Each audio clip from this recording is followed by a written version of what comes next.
అదరకొట్టే కారం రంగు రుచి ఆచి కారం పొడి. కోతుల బెడద తీవ్రమైంది. గుంపులు గుంపులుగా తిరుగుతూ ప్రజలను భయపెడుతున్నాయి. అంతేకాదు, 3 ప్రాణాలు పోగొట్టుకున్నారు.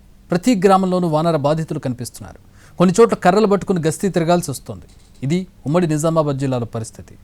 నిజామాబాద్ పల్లెలపై వానర మూకలు దండయాత్ర ప్రకటించాయి.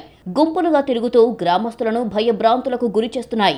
ఉమ్మడి జిల్లాలో కోతుల బాధిత గ్రామం లేదంటే పరిస్థితి ఎంత తీవ్రంగా ఉందో అర్థం చేసుకోవచ్చు. గుంపులుగా గ్రామాలు పట్టణాలకు తరలిస్తున్నాయి. వాటికి అడవుల్లో ఆహారం లభించక గ్రామాల్లో తిష్టవేస్తున్నాయి.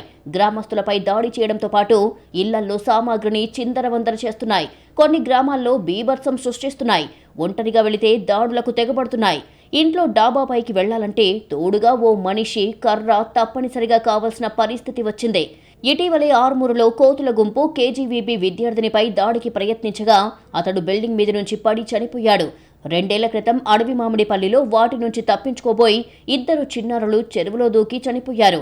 గ్రామాల్లో ఒంటరిగా బయటికి రావాలంటేనే వణికిపోతున్నారు. ముఖ్యంగా వృద్ధులు, చిన్నారులు, మహిళలపై దాడులకు దిగుతున్నాయి.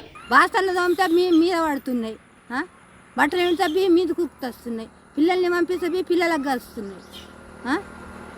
ఎట్లా సార్, ఇక మేము ఎట్లా బతకాలా? డైరెక్ట్ తలుపు కొంచెం నమ్ముతా అయిపోయి తలుపు మనుషులు తీసినట్టే తీస్తున్నాయి, ఇంట్లో వస్తున్నాయి, అన్ని బుక్కుతున్నాయి. మంచి ఇల్లుకి 500 ఇస్తాము, జర ఎటన్నా కొండపోయి గుట్ట పెద్ద అక్కడ చెట్లలో ఇల్లుకి 500 అయితే ఇస్తాం సార్. మనుషుల పైన దాడి చేసి ఆహార పదార్థాలు అనేది తీసుకెళ్తున్నాయి. అవే కాకుండా ఎక్కడ ప్రశాంతంగా కూర్చొనివ్వట్లేదు, చేతిలో ఏముంటే అవి లాక్కుంటున్నాయి.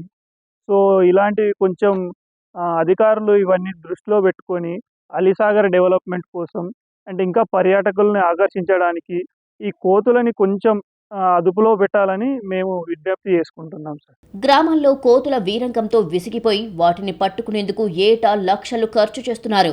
వాటిని పట్టుకుని అడవిలో విడిచిపెడుతున్నా మళ్లీ తిరిగి అవి గ్రామాల మీదికి వస్తున్నాయి. కోతుల భయంతో తలుపులు మూసుకొని ఇంట్లోనే ఉండాల్సి వస్తోంది.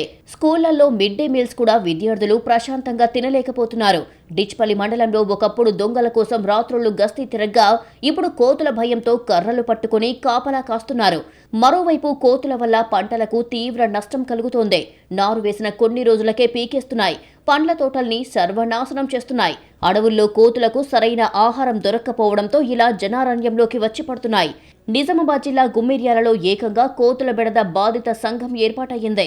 2015లో గ్రామానికి చెందిన రవి అనే రైతు ఈ సంఘాన్ని స్థాపించాడు. గుమ్మిర్యాల గ్రామం ఒకప్పుడు వేరుశనగ పంటకు ప్రసిద్ధి కాగా కోతుల బెడదతో ఇప్పుడు ఆ గ్రామంలో ఆ పంటను వేయడం మానేశారు. కోతులు ముట్టని ఆవ, పసుపును సాగు చేస్తున్నారు. వనం నుంచి జనంలోకి వచ్చిన వానరాలు జనాలను ముప్పతిప్పలు పెడుతున్నాయి. ఇప్పటికైనా ఈ సమస్య పరిష్కారం దిశగా ప్రభుత్వం దృష్టి పెట్టాలని కోరుతున్నారు.